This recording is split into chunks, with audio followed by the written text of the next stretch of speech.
Bye bye, cher Paul 2.0. La paix, je vous envoie. Salutations, en espérant que tout se passe pour le mieux pour vous et pour votre famille.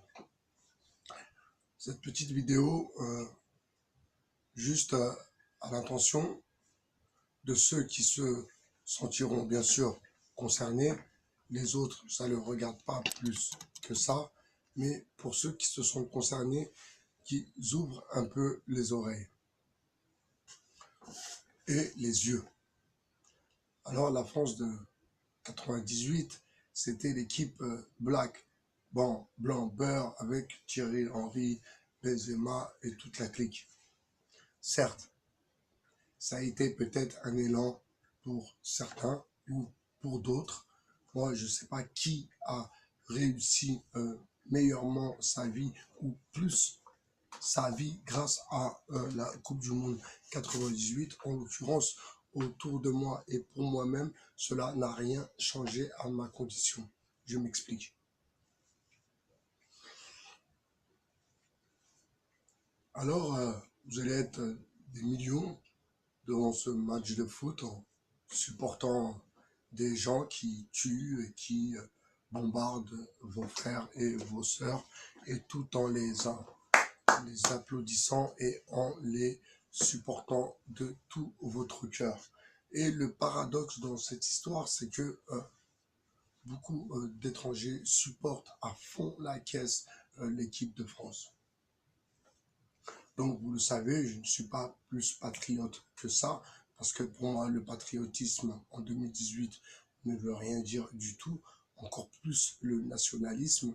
Donc, je ne suis pas patriote, je ne suis pas nationaliste, je suis juste un être éveillé qui souhaite vous transmettre et vous faire savoir sa position concernant la Coupe du Monde ou le foot en général.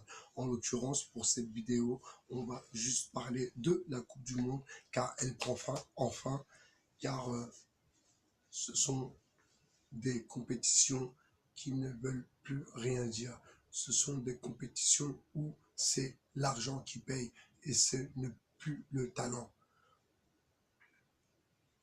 Alors, pour vous, issus de la diversité, faites le calcul, 98-2018, est-ce que vous trouvez que les choses ont réellement changé depuis 98?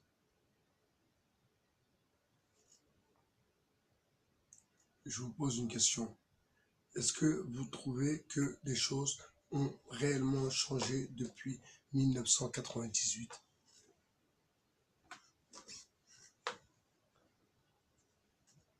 Eh bien non. Eh bien non.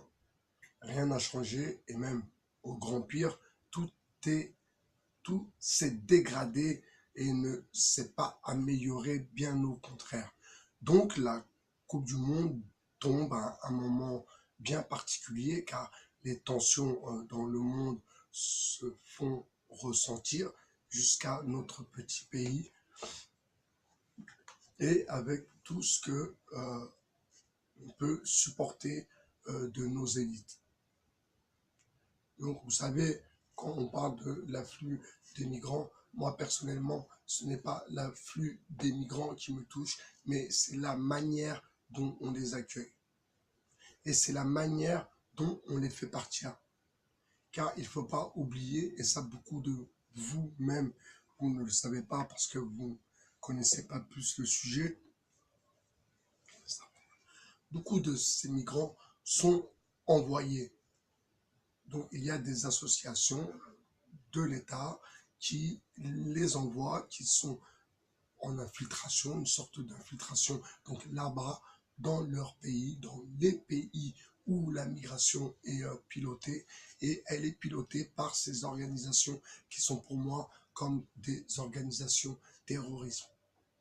Car laisser partir des gens dans un bateau avec une boussole et 2 litres d'eau, pour moi, c'est du terrorisme et c'est une action criminelle.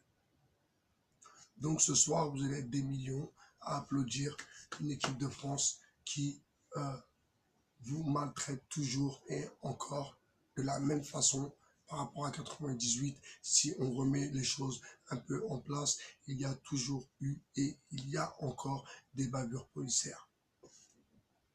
Les quartiers sont encore laissés à l'abandon.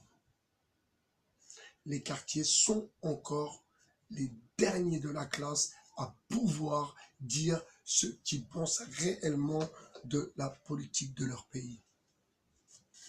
Donc, tout ceci n'est qu'une fumisterie.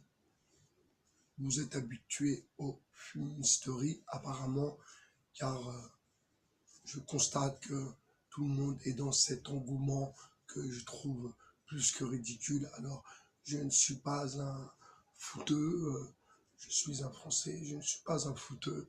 Alors, ce soir, je serai français, mais je ne serai pas fouteux et j'emmerde l'équipe de France. C'était Bye BHR sur le 2.0. Ciao.